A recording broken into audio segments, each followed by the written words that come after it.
2025-yilning eng kutilgan premyeralaridan biri koreyalik kinorejissyor Bong Joon-honing Mickey 17 ilmiy fantastik komediyasi bo'ldi. 안녕하세요. Wow. Hello. Hello. 안녕하세요. 75 Berlin xalqaro kinofestivalida tanlovdan tashqari namoyish etilgan kartina tomoshabinlarda turli xil taassurot qoldirdi. Biz sizlarga ana shu filmning ko'plab qirralarini tahlil qilib beramiz. Bizning tahlil sizniki bilan farq qilishi mumkin. Shuning uchun fikrlarni subyektiv sifatida qabul qilasiz. Demak, boshladik.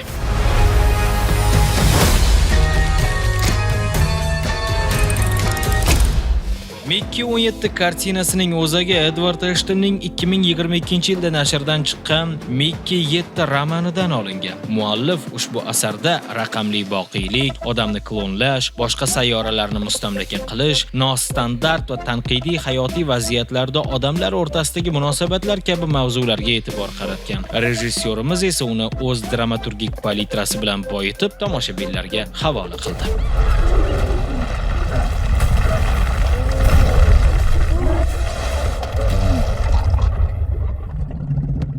Asosiy qahramonimiz Mickey Barnes insoniyatning kosmik ekipaji yo'l olayotgan Niflheim sayyorasini o'zlashtirishda tajriba quyoni kabi ustida tadqiqotlar o'tkaziladigan personajdir. Shu o'rinda Niflheim nima ekaniga oydinlik kiritib ketishimiz kerak. Niflheim qadimgi nemis skandinav mifologiyasida koinotning 9 ta olamidan biri. Muz va tumanlar qoplagan kosmik lokatsiya, Mabuda Hellning yashash joyi deb ishonilgan. Afsonalarga ko'ra Niflheim dunyoning tubsizligi hisoblangan Ginnungagapning shimolida joylashgan. 137 daqiqani o'z ichiga olgan kartinaning rejissyori bo'lmish Bong Joon-honi siz O'qchi va Parazitlar nomli asarlar orqali taniysiz. Ushbu ijodkor Mickey 17 da ham rejissyor ham ssenariy muallifi sifatida qayd etilgan. Ekranizatsiyalashtirilgan mazkur kartinaga Warner Brothers distributorlik qildi. Filmda bosh rollarni Robert Pattinson, Mark Ruffalo, Naomi Eki kabi taniqli ijodkorlar ijro etishgan. Mickey 17 filmi $118 million byudjet bilan suratga olingan bo'lib dunyo miqyosida $94 million daromad qildi. Bu esa filmning byudjetini qoplash uchun yetarli emas. Ehtimol bunga sabab hamma ham bu mavzudagi filmlarga qiziqavermasligidadir. Yana bilmadik. Kinofilm va uning asosi hisoblangan roman orasida bir nechta muhim farqlar bor. Masalan, kitobdagi Mickey xavfli topshiriqlarni bajarishga majbur bo'lgan obraz edi. Kinofilmda e'tibor klonlash mavzusiga ko'proq og'ib ketgan. Kitobdagi Mickey kinoyali, realist bo'lsa, filmda u psixologik kurashga duch keladigan obraz. Romandagi mazmun ancha yengil hamda voqealar tezkor. Kinoda vizual uslub va ramziy ifodalar ko'p. Shuning uchun ancha og'ir ko'riladi va nihoyat kitobda xulosa aniq hamda lo'ng. Filmda esa xulosa tomoshabinga qoldirilgan. Agar mendan so'rasangiz, kinofilm ijodkorlariga hurmatni saqlagan holda eng avval kitobini o'qing deyman. To'xtang. U tirik. Juda siq. Men yaxshiman. Yaxshiman.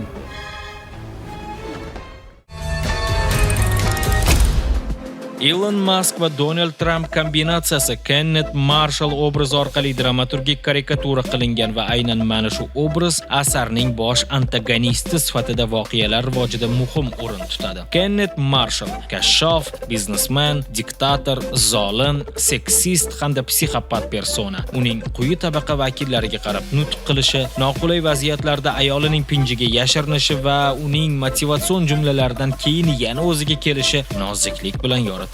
Uning bosh maqsadi Niflheimni egallash, uni o'ziga bo'ysundirish, kerak bo'lsa barcha mahalliy aholini qirib tashlash va genetik jihatdan mukammal odamlarning sof irqini ko'paytirishdir. Hurmatli kashshoflar, Niflheimga yetib borib, oziq-ovqat ishlab chiqarishni yo'lga qo'ygach, biz tarixdagi eng katta nasl ko'paytirish harakatini boshlaymiz. Va'da beraman. Rejissyor bu kinoda kapitalizmni, sinfiy tengsizlikni, jamiyat va uning quyi qismida yashaydigan eng oddiy mehnatkashlar hisobiga boyib borayotgan oligarxlarning yirtqich ishtahasini masxara qilmoqchi bo'lgan. U o'zining ushbu grotesk hikoyasida siyosiy kun tartibini ramziy ifodalagan, xolos. Voqealar 2054-yilda bo'lib o'tadi. Mikki Barnes va uning do'sti Timo biznes boshlab muvaffaqiyatsizlikka uchrashadi hamda qarzga botishadi. O'z qarzdorlaridan, sadist banditlardan qochib, mistik sayyoraga qilinayotgan ekspeditsiya ekipajiga qo'shilib olishadi. Ekspeditsiyani esa konservativ siyosatchi Kenneth Marshall tashkil qilmoqda. Unga ergashuvchilar ko'p. Yerda o'zining ijtimoiy-iqtisodiy hayotini tartibga keltira olmagan insonlar boshqa sayyorada mutlaqo yangi hayot qurmoqchi. Ekspeditsiya tarkibiga kirish ko'rinayotgan odamlarning ruhiyati sizga Kalmar o'yini seriali muhitini eslatib yuboradi. Tana skaneri tugagach, xotiralarim yuklandi. Shaxsiyatimning zaxira nusxasi olindi. Qahramonimiz Mikki hatto shartnomani o'qib ham o'tirmasdan qayta ishlanuvchi biologik predmet yoki disposable rolni o'ynashga rozi. U inson hayoti uchun xavfli bo'lgan ekstremal ishlarga yollanadi. Missiyasini bajarish vaqtida hatto vafot etadigan bo'lsa, uning tanasi xotiralari joylangan holda bioprinterdan qayta chiqariladi. Tasavvur qilyapsizmi? Uning uchun o'lim yakuniy nuqta emas. O'limdan so'ng yana biologik hayot bor va har safar o'lib qayta chop etilganida ismining yonidagi raqamlar kattalashib boraveradi hamda asosiy voqealar 17-Mikkining atrofida bo'lib o'tadi. Insonni klonlash yerda taqiqlangan va bashariyat hali uning na huquqiy, na psixologik, na sotsiologik yechimini o'ylab topgan. Shuning uchun ushbu eksperiment kosmosda o'tkaziladi. Nima uchun bu tadqiqot faqatgina Mikkining ustida bo'lib o'tadi? Nega bu vakansiyada boshqalar mavjud emas? Rejissyor bu savollarga javobni ochiq qoldirgan. Mikki Nasha ismli afro-amerikalik xavfsizlik xodimasi bilan ishqiy munosabatlarga kirishadi va eng kerakli qo'llovlarni aynan undan oladi. Ijodkorlar boshqa sayyoralarda ham viruslar bo'lishi mumkinligiga ishora berib ketishgan. Asosiy voqealar Mikki 17 ning muzli g'orga tushib muzlab qolishi va mahalliy mavjudotlarning bitlarga o'xshash maxluqlarning namunasini olish uchun kelganida o'lmay qolishi bilan boshlanadi. Uning muzlikda yotganini ko'rgan Timo uni qutqarishga harakat ham qilmaydi. Ba'ziga borib uning o'lgani haqida xabar beradi. Lekin qo'rqinchli mavjudotlar 17-Mikkini yeyish o'rniga uni qutqarishadi. U bazaga qaytib kelganida esa allaqachon 18-nusxa ishlab chiqarilgan. Mikki 17 va 18 garchi bir inson DNKsiga mansub bo'lsa-da, ikki xil shaxslar bo'lib chiqadi. Yangi Mikki eskisini o'ldirmoqchi bo'ladi hatto. O'zini salkam masih deb biladigan Marshall bu holatdan bexabar va 17 ni kvartirasiga kechki ovqatga taklif qiladi. Biroq unga sun'iy ovqat berishadi. Eksperiment o'zini oqlamay, Mikkining tobi qocha boshlagach uni o'ldirmoqchi bo'lishadi. Shuningdek, koloniya rahbari mahalliy mavjudotlarni mustamlakachilikka to'sqinlik deb baholaydi va ularni zaharli gaz bilan qirib tashlashni rejalashtiradi. Mikki 17 esa boshqacha fikrda. U insonlar va bu mavjudotlar umumiy til topishib yashashlari kerak deb hisoblaydi.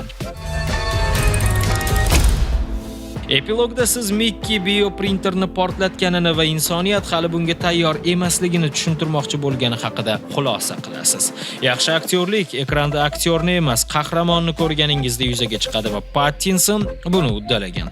Filmning eng qiziq detallaridan biri dialoglarda tez-tez undan o'lim qanday ekanligi haqida so'rab turishadi va tomoshabin melanxolik hissiyotni his qiladi. O'lishda nimani his qilasan? Axir o'lim yengib bo'lmas jarayon va insoniyat haligacha biologik bir martalik maxluqdir. 2 va undan ko'p yashaydigan inson bilan bir ekipajda bo'lsam, balki men ham qiziqib so'rardim. Xronologiya 17 va 18 Mikki duplikatlari asosiy planga chiqqan nuqtadan boshlab biz kutmagan savollarni oldimizga qo'ya boshlaydi. Ularning ikkalasi ham bir kadrda ko'ringanida siz yaqindagina chiqqan substansiya hammomidagi vaziyatlarni eslashingiz mumkin. Bu yerda ham ikki ayol bir-biridan ko'ra ko'proq diqqat markazida yashash huquqi uchun o'zaro kurashgandi. Niflheimning mahalliy aholisi hisoblangan umurtqalilarni ko'rganingizda tardigrad va armadilloni mutatsion varianti bo'lsa kerak degan xayolga borishingiz mumkin. Umuman bu jonivorlar anchagina maftunkor qilib ishlangan. Bizning despotimiz esa ularni genotsid qilmoqchi. Insonlarga faqat maqsadga erishish vositasi sifatida qaraydigan byurokratning xotini esa ajoyib manipulyator va uni qo'llab-quvvatlayapti. Mustamlakachilik siyosatining klassik uslublaridan biri qadam bosib ol, hamda qirib tashla. Bu rejissyorning bizga berayotgan siyosiy messeji hisoblanadi. Niflheim ayozli sayyorasiga qadam bosgan yulduzlar aro kemada nisbatan o'lmas yo'lovchi hisoblangan Mikkining ikki xil xarizmatik variantini Pattinson sifatli bajara olgan. Biri nochor va ozgina achinarli, ikkinchisi dadil hamda optimist. Mickey 18 garchi biroz salbiy ko'rinsa ham, u shunchaki klon emas, balki evolyutsiya natijasi. Ilm fandagi insonning yangi versiyasi. U mukammallikka intilish va inson tabiatini saqlash orasidagi ziddiyatlarni ko'rsatib beruvchi murakkab ramziy obraz hamda na huquqi hujjatlashtirilgan, na asosiy shaxs sifatida qaraladigan insonsimon android.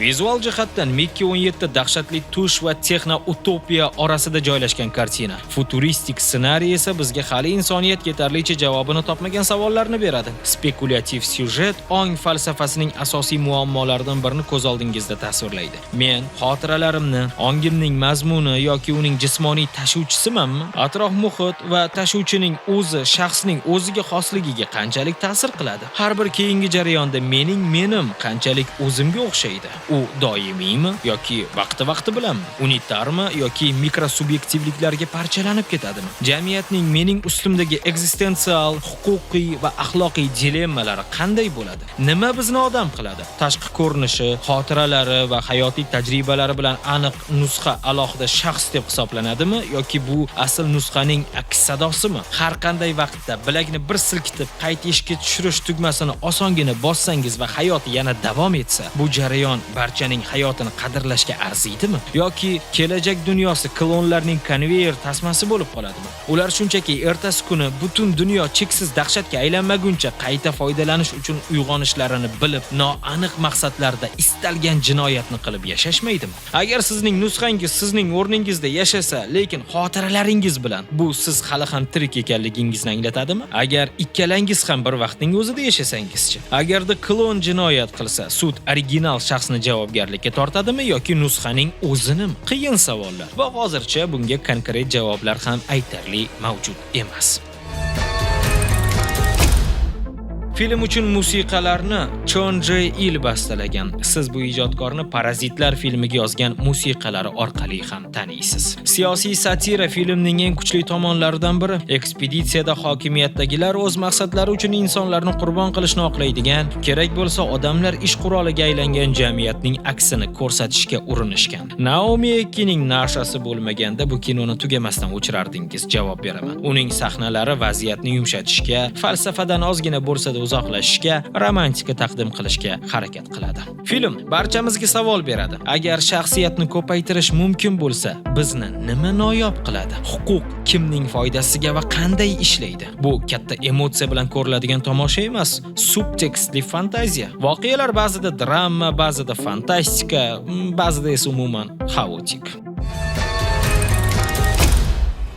Selektorlar odatda bunday filmlarga ishonch bildirishmaydi. Chunki bu kabi filmlarda temp anchagina past va keng ommani o'ziga jalb qilishi qiyin. Lekin Oppenheimer yoki Barbie'ga qaraganda film anchagina sodda ishlangan. Kino ijtimoiy drama kanyoniga o'xshaydi. Bundan tashqari janrlar popurisiga ham o'xshab ko'rinadi. Filmning so'ngidagi umumiylik xulosasi ajoyib. Yo'qotadigan hech narsasi yo'qlar birlashsa, yovuzlikka hech qanday imkoniyat qolmaydi. Bu juda muhim faktor. Marshallning yangi sayyorada imperiya qurish istagi, ungacha ekipajga jinsiy aloqani taqiqlashi, ayollarga nasl qoldirish inkubatori sifatida qarashi uning qanchalar yaramas odamligini ko'rsatib bergan. Bundan tashqari, Mickey yerdagi hayotida tarixchi edi va kasbiy nuqtai nazardan omadi chopmagan. Bu esa insoniyatga o'tmish qiziq emasligi va Mickey hatto yerning o'zida turib qurbonga aylanganini bildiradi. Outsiderlarga hech kim mulozamat ko'rsatmaydi agarda Nasha kabi yoqtirib qolmasa. Kosmik kemadagi jamiyatda Aldous Huxley va George Orwellning distopiyalari ruhi bor. Bu yerda bir siyosiy xudo va uning blondinka juft hokim. Hamma bir vazifaga bo'ysunadi. Turmush tarzi va kiyinish kodi birlashtiriladi, ovqatlanish qat'iy tartibga solinadi va hatto ko'p kaloriya yo'qotmaslik uchun jinsiy aloqa ham qora ro'yxatga tushadi. Elita intimgacha egalik qilish istagida. Ammo bunga bo'ysunmaslik holatlari tabiiyki uchrab turadi.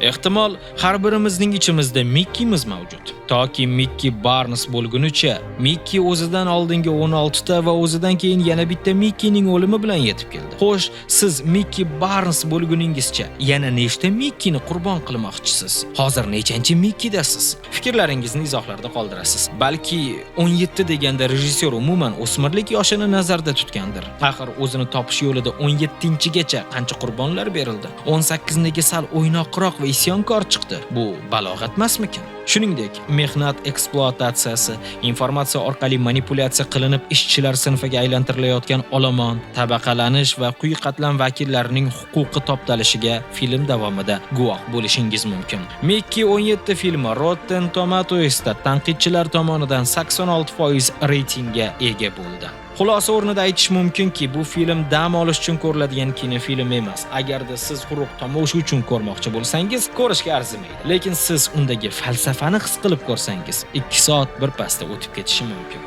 Yana qaysi kinofilmlarni tahlil qilib berishimizni istardingiz? Fikrlaringizni izohlarda qoldiring. Sen Mickey 16misan? 17-man. Tentak. Keyingisi 18 bo'ladi.